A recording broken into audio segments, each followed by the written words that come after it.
Olá, minha galerinha do quinto ano, tudo bem com vocês? Então vamos para mais uma aula de história, dando continuidade ao capítulo 9. Vamos falar hoje das revoltas no Brasil colonial. Todas as riquezas encontradas nas colônias eram levadas por sua metrópole.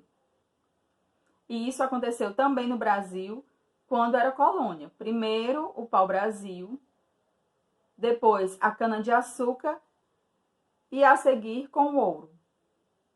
Com o passar do tempo, surgiu então um sentimento de revolta entre os colonos. Revolta contra os abusos e as injustiças cometidos pelos representantes de Portugal. Muitos colonos começaram então a questionar e não aceitar mais o tratamento recebido pelo governo português. E por isso, várias revoltas aconteceram em diferentes lugares. E nós vamos falar de algumas, começando pela revolta de Beckman, que aconteceu no Maranhão, entre 1684 e 1685.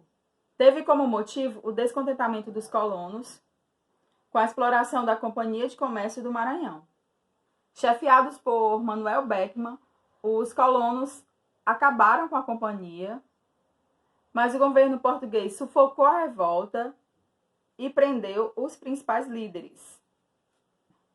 E Manuel Beckman foi condenado à forca. A Guerra dos Mascates. A Guerra dos Mascates ocorreu em Pernambuco entre 1710 a 1714 e foi motivada pela rivalidade entre os senhores de engenhos de Olinda e os comerciantes portugueses de Recife, apelidados de Mascates. Para acabar então com as lutas, o governo português decidiu mandar um novo governador para a região. Recife tornou-se a capital da capitania de Pernambuco, ocupando o lugar de Olinda. Revolta de Filipe dos Santos. Essa revolta ocorreu em 1720, em Vila Rica, no atual estado de Minas Gerais. Chefiados por Filipe dos Santos, os moradores revoltaram-se e exigiram que o governo diminuísse os impostos e acabasse com as casas de fundição. O governador fingiu, então, atender aos pedidos dos moradores, mas não cumpriu a sua palavra e mandou invadir Vila Rica. Os chefes do movimento foram presos, Filipe dos Santos foi enforcado e seu corpo foi esquartejado em praça pública. A Inconfidência Mineira ocorreu em 1789, também em Vila Rica. Foi motivada pela decadência das minas de ouro e pela cobrança abusiva de impostos por parte da coroa portuguesa. Portugal exigia 1/5 do ouro encontrados nas minas. E quando chegou a queda na produção das minas, essa cobrança não foi revista, continuava se cobrando o mesmo quinto, a quinta parte do ouro encontrado. E então, os fazendeiros ricos, os donos de lavras, que eram terrenos de mineração, alguns militares, descontentes com essa situação, decidiram agir. E entre eles estava Joaquim José da Silva Xavier, ou Tiradentes, que não era rico, era um dos que fazia parte do movimento, mas que não tinha riquezas, não tinha tanta riqueza como os outros.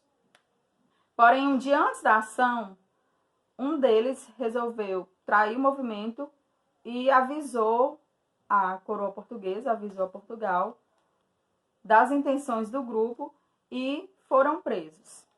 Foram julgados e condenados. Parte da condenação, grande parte deles, a condenação foi viver longe da América Portuguesa, e a condenação de Tiradentes, de Joaquim José da Silva Xavier, a condenação dele foi à morte e ele foi enforcado em praça pública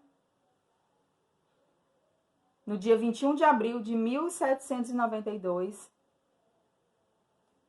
Foi enforcado e esquartejado. E agora a Conjuração Baiana.